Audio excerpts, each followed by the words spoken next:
লা জিদ্দা ওয়ালা নিদ্দা ওয়ালা হাদ্দা লিমাওলা লা জিদ্দা ওয়ালা নিদ্দা ওয়ালা হাদ্দা লিমাওলা আল আনা কামা কানা ওয়ালাম ইয়ালকা যাওয়ালা الآن كما كان ولم يلك زوالا আলহামদুলিল্লাহ। আল্লাহ পাক রব্বুল আলামিনের কাছে শুকরিয়া জ্ঞাপন করি,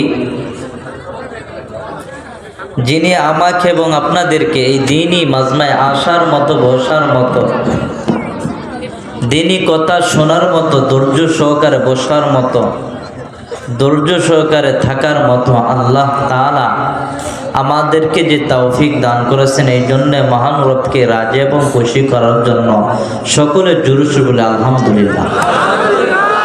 আর জোরে বলে আলহামদুলিল্লাহ। এই জবানটা দিছেন কে? আর জোরে বলেন দিছেন কে? আল্লাহ যদি জবান দিয়ে থাকে তাহলে কার জবান চলবে, কার নাম চলবে? আর জোরে বলেন কার? তাহলে সাথে সাথে বলতে পারবেন তো ইনশাল্লাহ? বলতে পারবেন তো ইনশাল্লাহ? তাহলে বলেন আল্লাহু আল্লাহু, জুড়ে আল্লাহু আল্লাহু তুমি জাল্লে জালালুহু, আল্লাহু আল্লাহু তুমি জাল্লে জালালুহু, শেষ করা তো যাই না গে তোমার গুণগান, তুমি কাদের গাফফার, তুমি জালিল জব্বার, তুমি কাদের গাফফার, তুমি জালিল জব্বার, শেষ করা তো যাই না গে তোমার গুণগান। আল্লাহু আল্লাহু পড়না, আল্লাহু আল্লাহু, আল্লাহু আল্লাহু তুমি জানলে জালালুহু, শেষ করা তো যাই না গে তোমার গুণগান। আল্লাহু আল্লাহু তুমি মাটির আদমকে প্রথম সৃষ্টি করিয়া ঘোষণা করিয়া দিলেন শ্রেষ্ঠ বলিয়া, তুমি মাটির আদমকে প্রথম সৃষ্টি করিয়া ঘোষণা করিয়া দিলেন শ্রেষ্ঠ বলিয়া, তাই তো নূরের ফেরেশতা করে আদমকে সিজদা। আলহামদুলিল্লাহ। তাই তো নূরের ফেরেশতা করে আদমকে সিজদা, সবার চাইতে দিলেন মাটির মানুষকে সম্মান। আল্লাহু আল্লাহু, আল্লাহু আল্লাহু, আল্লাহু আল্লাহু তুমি জানলে জালালুহু, শেষ করা তো যাই না গে তোমার গুণগান, তুমি কাদের গাফফার, তুমি জালিল জব্বার, তুমি কাদের গাফফার, তুমি জালিল জব্বার, শেষ করা তো যাই না গে তোমার গুণগান। আল্লাহু আল্লাহু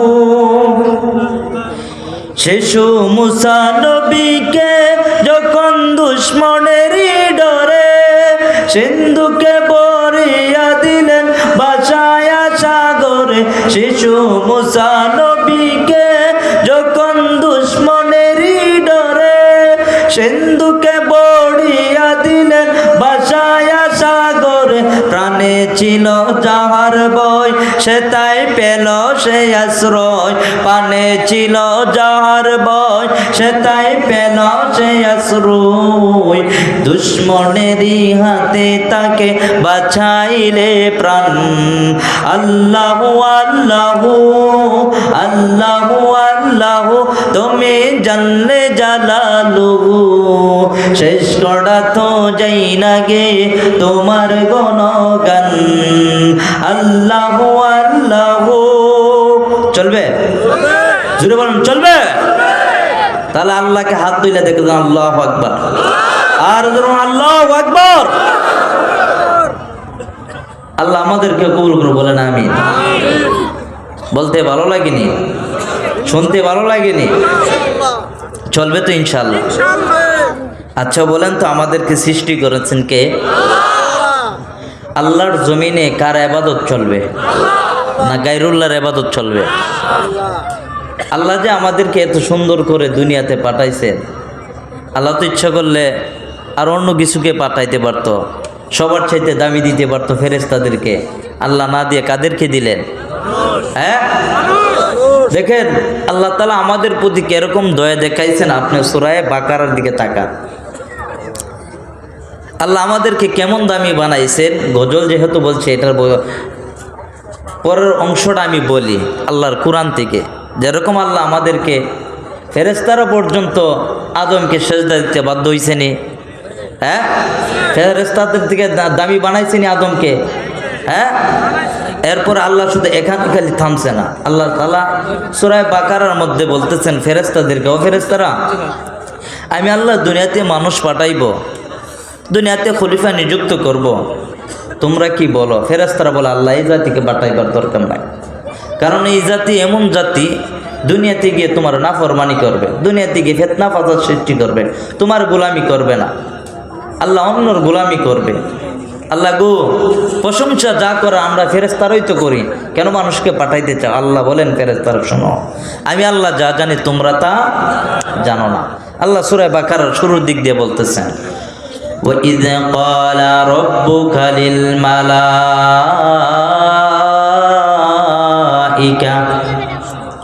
যখন আমার রব ফেরেশতাদেরকে বলল, ইন্নী জাইলুন ফিল আরদি খলিফা, ও ফেরেশতারা, আমি আল্লাহ দুনিয়াতে খলিফা নিযুক্ত করব, মানুষ পাঠাইব, তোমরা কি বলো?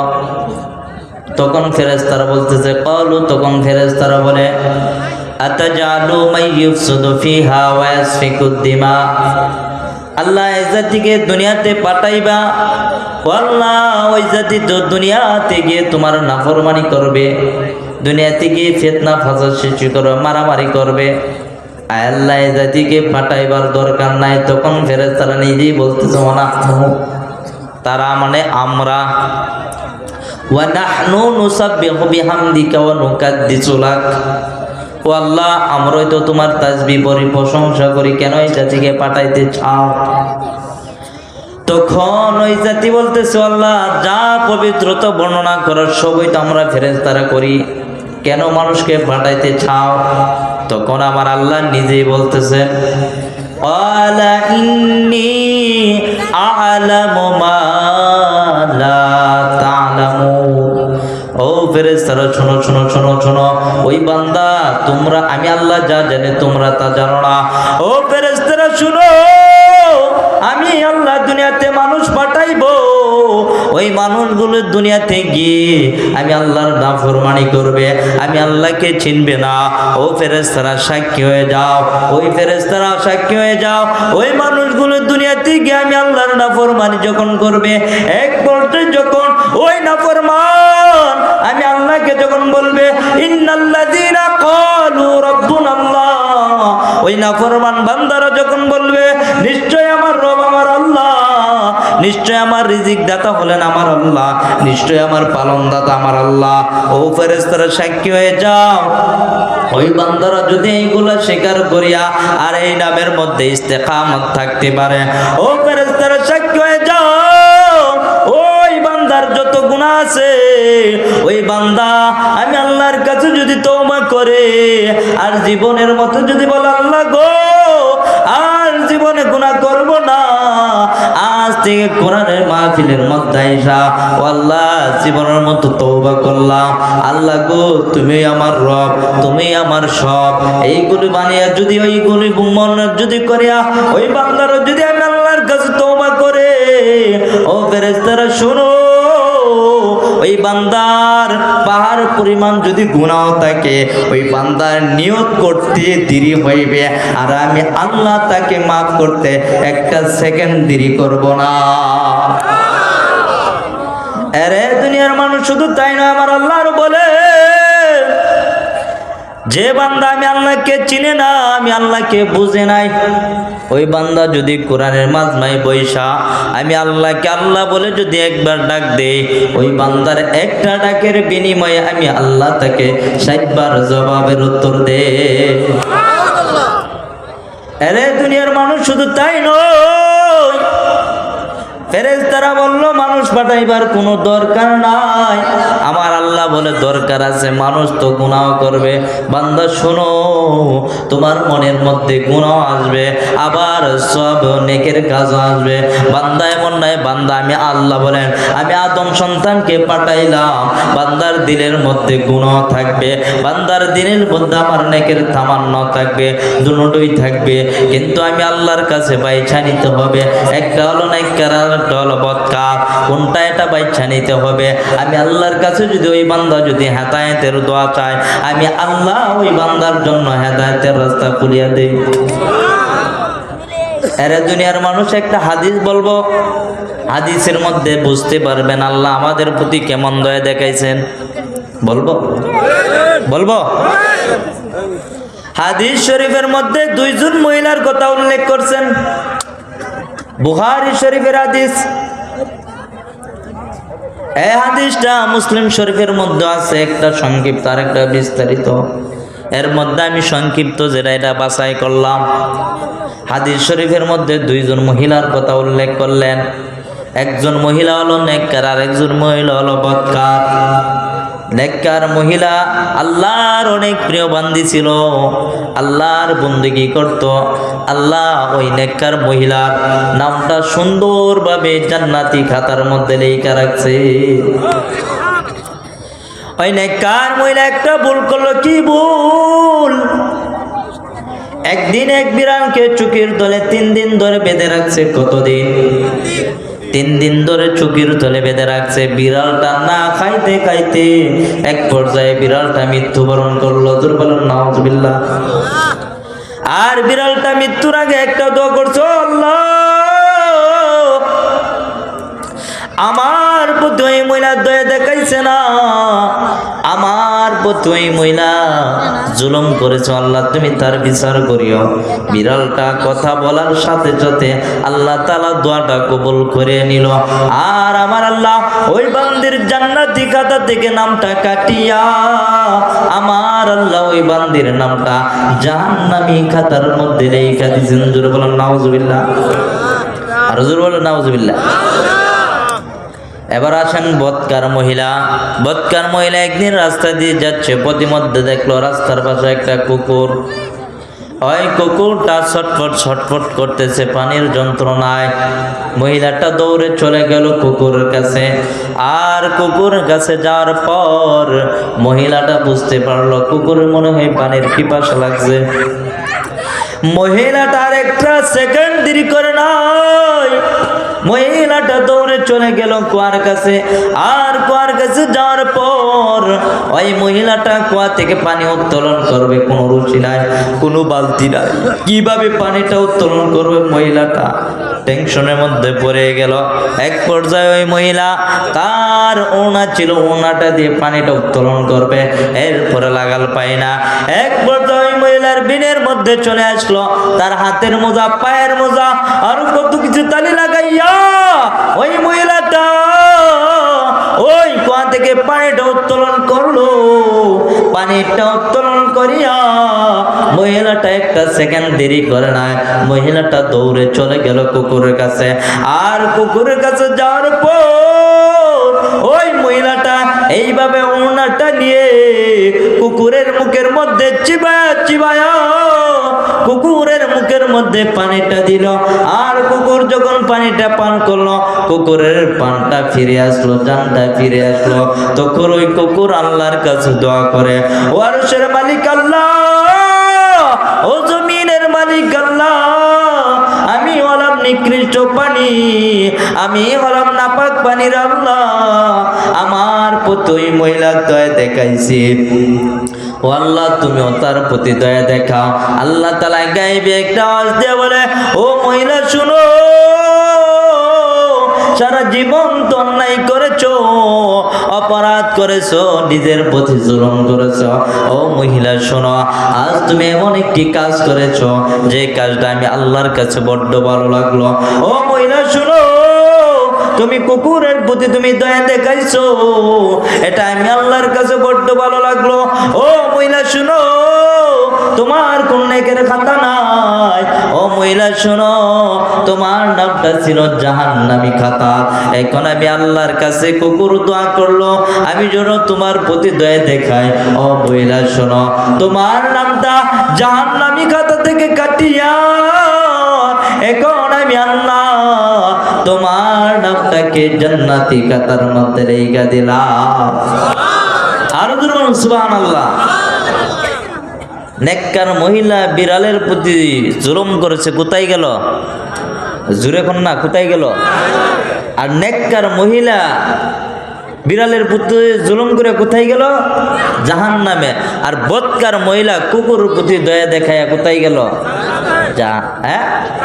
জান্নাতে। এখন বলেন, আমি আর আপনি যদি মানুষের প্রতি দয়া দেখাই, আল্লাহকে আমাদেরকে জাহান্নামে দিবে? আর জোরে বলেন, কিসে দিবে? হ্যাঁ, আমরা তো মানুষকে কষ্ট দিবার লিগে সেরা, আমরা মানুষকে কষ্ট দিতে পারি। এবার আসেন আরেকটা ঘটনার মধ্যে বলবো। আল্লাহর রসুলকে পর্যন্ত আল্লাহ ছাড় দেন নাই। আমরা যে মানুষকে কষ্ট দেই বুঝেন, আমরা যে মানুষকে কষ্ট দেই বুঝেন, আল্লাহ রসুলকে পর্যন্ত আল্লাহ ছাড় দেন নাই। কেমনে? এইভাবে মনে করেন আল্লাহ রসুল, উতবা, সাইবা আরো বড় বড় লিডারদেরকে দিনের দাওয়াত দিতেছেন। হঠাৎ করে এক অন্ধ সাহাবি আব্দুল্লাহ ইবনে উম্মে মাকতুম, অন্ধ সাহাবি আব্দুল্লাহ ইবনে উম্মে মাকতুম নবীজির কক্ষের মধ্যে ঢুকলো। ঢুইকা নবী অন্ধ সাহাবিকে সালাম দিল, আসসালাতু আসসালামু আলাইকা ইয়া রাসূলুল্লাহ। নবীকে যখন অন্ধ সাহাবি সালাম দিল, নবীজি অন্ধ সাহাবির মুখটা দেখিয়া এইভাবে মুখটা ফিরাই নিয়েছে। জোরে বলুন নাউজুবিল্লাহ। আস্তে কেন, জোরে বলেন না। নবীজি অন্ধ সাহাবীর থেকে মুখটা ফিরাই নিছে। আল্লাহ তাআলা রাগান্বিত হইয়া আয়াত নাজিল করিয়া দিল, আবাসা ওয়া তাওয়াল্লা আন জাআহুল আমা। ও নবী, সাবধান হয়ে যাও, ভবিষ্যতে আর এই কাজ করা যাইবে না। ও নবী, জানোনি ওই অন্ধ সাহাবী আমি আল্লাহর কাছে অনেক দামি। ও নবী, জানোনি ওই অন্ধ সাহাবী আমি আল্লাহর প্রতি ঈমান আনছে। কেমন ঈমান? আমানতু বিল্লাহি ওয়া মালাইকাতিহি ওয়া কুতুবিহি ওয়া রুসুলিহি ওয়াল ইয়াউমিল আখিরি ওয়াল কদরি খাইরি ওয়া শাররিহি মিনাল্লাহি তাআলা ওয়াল বা'সি বাদাল মাউত। ও নবী, ওই অন্ধ সাহাবী আমি আল্লাহর প্রতি ঈমান আনছে, এই কারণে আমি আল্লাহর কাছে অনেক দামি। আর ওই উতবা, সাইবা, আবু লাহাব আমি আল্লাহর কাছে মোটেও দামি নয়। কেন না? খাতামাল্লাহু আলা কুলুবিহিম, তাদের অন্তরের মধ্যে আমি আল্লাহ মোহর মেরে দিলাম, সিল মেরে দিলাম। ওয়া আলা সামিহিম, তাদের শ্রবণ শক্তির মধ্যে আমি আল্লাহ মোহর মেরে দিলাম, সিল মেরে দিলাম। ও নবী, কিয়ামত পর্যন্ত তাদেরকে দিনের দাওয়াত দিতে পারবেন, কিন্তু তারা ইসলাম ধর্ম গ্রহণ করবে না, তারা কিন্তু আমি আল্লাহর দিনের কোনো ফায়দা হইবে না। আর ওই অন্ধ সাহাবীকে যদি দিনের দাওয়াত দেন, আমি আল্লাহর অনেক দিনের ফায়দা হবে। দিনের বুঝ দেন, আমি আল্লাহর অনেক ফায়দা হবে। তাদেরকে দিনের দাওয়াত দিলে, দিনের বুঝ দিলে আমি আল্লাহর কোনো ফায়দা হবে না। ও নবী, সাবধান। অন্ধ সাহাবীকে এই কাজটা মুখটা ফিরাই নেওয়ার কারণে আমি আল্লাহ মোটেও খুশি হইলাম না। ও মুরব্বী বাবারা, যুবক ভাইয়ারা, চিন্তা করে দেখেন, আল্লাহর রসুলকে আল্লাহ ছাড় দেন নাই অন্ধ সাহাবীর থেকে মুখটা ফিরাই নেওয়ার কারণে। আমি আর আপনি যদি একজন মানুষ গরিব যদি হয়ে থাকে, সে যদি সাধারণ মানুষ হয়ে থাকে, তাকে যদি আমি তাচ্ছিল্যতা করি, তাকে যদি আমি হিংসা করি, বলেন আল্লাহ আমাদেরকে কোথায় দিবে? বলেন। আমরা যে মানুষকে কষ্ট দেই, রিস্কাওয়ালা আসেনি, রিস্কাওয়ালার ভাড়া মনে করেন 30 টাকা, নিয়ে গেল জায়গা মতে গিয়ে মনে করেন তারে পারি না, আমরা 10 টাকা দিই। এমন মানুষ নাই? এর 10 টাকা বেশি দিলে কি মুইরা যাইবা গা? বলেন। রিস্কাওয়ালা মজুরি করে তো কষ্ট করে টাইনা নেই মিয়া, আর তুমি 20 টাকার মধ্যে আর 5 টাকা কমাই দিতে চান, তার দোয়া যাইব নাকি বদদোয়া যাইব? এই মিয়া, আল্লাহ রসুলকে যদি আল্লাহ, মিয়া শব্দ কি আপনাদের কান খারাপ? হ্যাঁ, অনেক জায়গার মধ্যে তো বেজার লাগে, মিয়া শব্দ এক জায়গার মধ্যে বলছিলাম, ওর কাজ্জা লেগে গেছে গা, বুঝলেন না? মিয়া বেলে নাকি গালি। তা আমি আপনাদেরকে বলতেছি, মিয়া হইছি গে মিয়াতুন মানে 100, বুঝলেন না? 100টি। আমরা তো এইটা বুঝি, আর হেরা তো এইটা বুঝে। আর যাই হোক, এখন মনে করেন আমরা একজন রিস্কাওয়ালার যদি সহযোগিতা করি তাহলে কি আমাদের বড় একটা গুনাহ হয়ে যাইব গা? হ্যাঁ, আপনাদের মনে করেন এলাকার মানুষ তো আছে অনেকে মনে করেন এই দেশের মধ্যে এখন যেগুলি চলতেছে কি কুবু বলার বাহিরে, আপন চাচা বাতিদার হক মাইরা খায়, আপন ভাইয়ের হক মাইরা খায়, এর মতো জাহেল আর দুনিয়ার মধ্যে আছে বলে? আবার দেখবেন মানুষের হক মাইরা মাইরা ওখান তো আল্লাহ দিলে একটু দেশের মধ্যে আইতাছে, শান্তি আইতাছে। আগে তো দেখছি মেম্বার মনে করেন পেট ভরতে ভরতে আরেকজনের পেট ভরবো কেমনে, নিজের পেটই ভরতে পারে না, আসেনি? এখন তো মনে করেন কি আর বলবো, আমরা মানুষ মনে করেন বিভিন্ন রকমের দান দাতাছে। আল্লাহ যেন আমাদেরকে এমন একটি নেত্রী দিবার জন্য মনে করেন দেশের মধ্যে এমন একটু নেতা দেখ যার দ্বারা আমরা উলামাই কেরাম আছি, সাধারণ মানুষ আছি, চলাফেরা যেন করতে পারি স্বাভাবিকভাবে, যেন কোনো দুর্নীতি না হয়, এরকম একটি এমপি এমন মন্ত্রী আমরা চাই ইনশাল্লাহ। চাইনি আমরা? আর আমরা তো মনে করেন সাধারণ মানুষরা এমনভাবে গেলা, এখন দেখেন গরিবের বিচার নাই, ধনীদের বিচার আছে, আসেনি? ও আমাদের এলাকার মধ্যে দেখছি মেম্বার, বুঝছেন নি, মেম্বাররা আছে যেখানে হের পকেটের মধ্যে 1000 টাকা ঢুকাই দিছে, বুঝছেন, আমার সামনে ওই 1000 টাকা ঢুকাই দিছে। এর মনে করেন গরিবের বিচার নাই আর ধনীর বিচার আছে, মানে এর বিচার নাই, কইছে তুমি চিন্তা করো না, তোমার যত প্রবলেম আছে আমি এটা সলভ করে দিব, সমস্যা নাই, টাকা তো দিছো, আমি বাকিটা দেখে নিব। এরকম না এলাকার মধ্যে? তো এই লোকটা তো মনে করেন কান্না করে আর বলে, আল্লাহ আমি তো গরিব হইলাম, গরিবের কি বিচার নাই? দুনিয়াতে নে পাইলো না, আখেরাতে পাইবে না? এই লোকটা তো কান্নাকাটি করে বলে, আল্লাহ গো আমি একটা সাধারণ একটা গুনাহ করি, সাধারণ একটা ভুল করে ফলাফল সাথে সাথে পাইলাম, আর হের মতো বেহায়া, হের মতো টাকা, হের মতো নির্লজ্জ, হের মতো সুদখোর, হের মতো ঘুষখোর, হের কেন বিচার হয় না? আল্লাহ এতগুলো অপরাধ করে মানুষের জুলুম করে হের কোনো বিচার হয় না? আল্লাহ কই সাবধান, দুনিয়াতে বলেন তো পরীক্ষা দেননি, আপনার পরীক্ষা দিচ্ছেননি কেউ? আইলে দিলেন তো মনে করেন পরীক্ষার হলের মধ্যে কয় ঘন্টা মেয়াদ থাকে?